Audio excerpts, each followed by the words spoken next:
Как бы режимные СМИ не пытались создать красивую картинку о том, что протесты сдулись и Лукашенко победил захватчиков и экстремистов, система все же продолжает разваливаться изнутри. Психологическое давление на сотрудников силового блока ежедневно усиливается, что не могло не сказаться даже на самых ярых сторонниках нелегитимной власти, готовых калечить жизни людей ради собственной наживы и защиты интересов Лукашенко. Так, из очередного слива Байпол стало известно о самоубийстве полковника милиции в отставке, бывшего начальника управления охраны правопорядка и профилактики УВД Брестского облсполкома Геннадия Войтовича. Именно он был ответственным за подавление народного протеста в Бресте и Брестской области. В конце 2020 года он вышел на пенсию, однако на гражданке себя не нашел. Тело экс-служителя режима было обнаружено его сыном в лесополосе, висящем на брючном ремне. Важно отметить, что об экс-начальнике УВД Войтовиче нелестно отзывались уже давно. К примеру, в 2018 году он угрожал уголовным преследованием людям, которые выступали против строительства в Бресте аккумуляторного завода. Среди них, кстати, известный блогер, а ныне политзаключенный Сергей Петрухин. Если честно, это просто человек мифической неадекватности. Геннадий Войтович, я общался с ним на приеме у Величко, это просто капец. Стоит отметить, что в последнее время в СМИ все чаще стала появляться информация о самоубийствах силовиков. Вспомнить хотя бы случай, произошедший 21 апреля в Орше, когда подполковник милиции Руслан Ковальчук застрелился в собственном кабинете. Позже жена погибшего рассказала журналистам о том, что на работе у него были какие-то проблемы и что он просил начальство уволить его с должности. Все это лишний раз доказывает, что в рядах силовиков происходит что-то нездоровое, чего не выдерживают даже самые крепкие служители системы.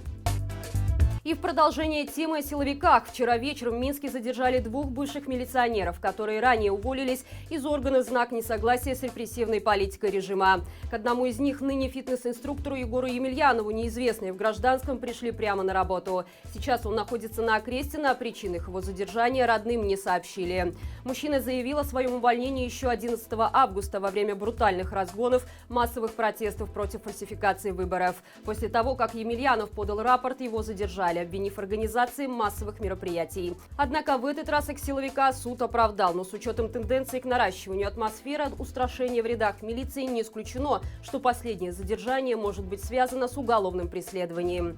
Отметим также, что в один день с Емельяновым был задержан и Дмитрий Кулаковский, еще один бывший силовик, лишенный звания по распоряжению Лукашенко.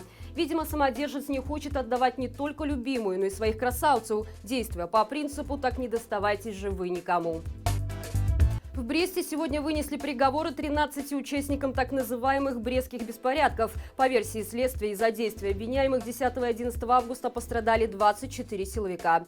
Из них потерпевшими по делу признаны 19 человек. Один сотрудник получил 2 раны в области большого пальца правой кисти, относящиеся к категории легких телесных повреждений. У остальных побои. И хоть в деле было множество нестыковок, да и большинство из тех, кто оказался на скамье подсудимых, свою вину не признали, режимный судья Андрей Грушко все равно отправил людей за решетку. 11 из них получили от 3,5 до 4,5 лет лишения свободы, а 2 несовершеннолетних – 3 года воспитательной колонии. Всего по Брестскому делу проходит 80 подсудимых. Среди них одна девушка, 18-летняя Виталия Бондаренко. Прокурор попросил назначить ей 4 года колонии. Правда, остается загадкой, как 80 безоружных людей, среди которых несовершеннолетние, в том числе и девушка, могли нанести столько увечий экипированным и военно обученным силовикам.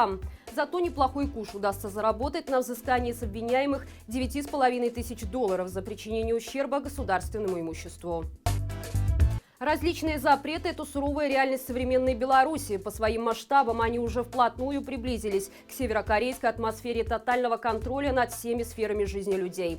Очередной пример из нашей жизни попал в распоряжение канала «Нехта». Это документ для служебного пользования, который готовит к подписанию в одном из филиалов Минэнерго. Его цель – создать внутри предприятия контролирующий орган, который будет мониторить, чем сотрудники занимаются в своих смартфонах и ноутбуках. Надзиратели будут фиксировать, кто сидит в соцсетях или читать запрещенные экстремистские каналы. Как все это будет работать, в документе не сказано. Судя по всему, авторы этого акта еще не до конца дочитали Оруэлла и не разобрались, как воплотить антиутопию в жизнь. Впрочем, по сообщению подписчиков телеграм-каналов в других государственных структурах, эта проблема решается штатными идеологами, которые просто требуют, чтобы сотрудники сдавали телефоны на проверку и разблокировали по требованию. Отказаться можно, но это означает автоматическое попадание в список тех, кого подозревают в антигосударственных настроениях, со всеми вытекающими последствиями.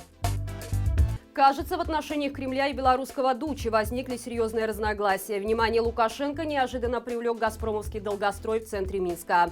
А российская сторона, в свою очередь, отказалась покупать белорусские ценные бумаги, пока не освободят Виктора Бабарика. Об этом сообщил Алексей Венедиктов, главред «Эхо Москвы», которая на 66% принадлежит «Газпром Медиа Холдингу». Дело в том, что в начале мая дочерняя компания «Газпрома» решила законсервировать проект многофункционального центра, под который ей была выделена площадка на месте бывшего автовокзала «Московский». Лукашенко, в свою очередь, на недавнем совещании возмутился тем, что ему мешает забор, за которым находится недостроенное здание. Ранее нелегитимный заявил, что планирует разместить в России облигации на более чем $1 миллиард по текущему курсу. Однако теперь, по информации Венедиктова, «Газпромбанк» решил отказаться от их приобретения и намерен посоветовать другим банкам последовать своему примеру. Напомню, что Виктор Бабарика до того, как баллотировался на пост президента Беларуси в прошлом году, являлся руководителем Белгазпромбанка. В настоящее время он и ряд других руководителей стали фигурантами дела о получении взятки в особо крупном размере и отмывании средств, полученных преступным путем.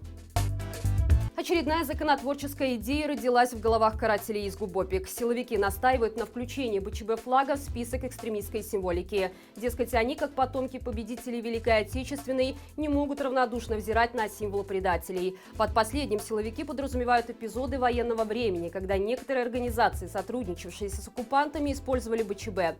При этом исследователи давно доказали ошибочность таких утверждений. Не существует никаких документальных доказательств того, что нацисты официально утверждали БЧБ как символ своих сторонников на территории оккупированной Беларуси. Как и во многих других странах, те, кто шел на сотрудничество с врагом, использовали цвета национальных флагов. Однако после войны эти флаги продолжили использовать в качестве государственных. Например, во Франции и России. И лишь в нашей стране вокруг БЧБ, который успел стать символом, вернувшим независимость Беларуси в 1991 году, с приходом Лукашенко к власти возникла тема о коллаборантах.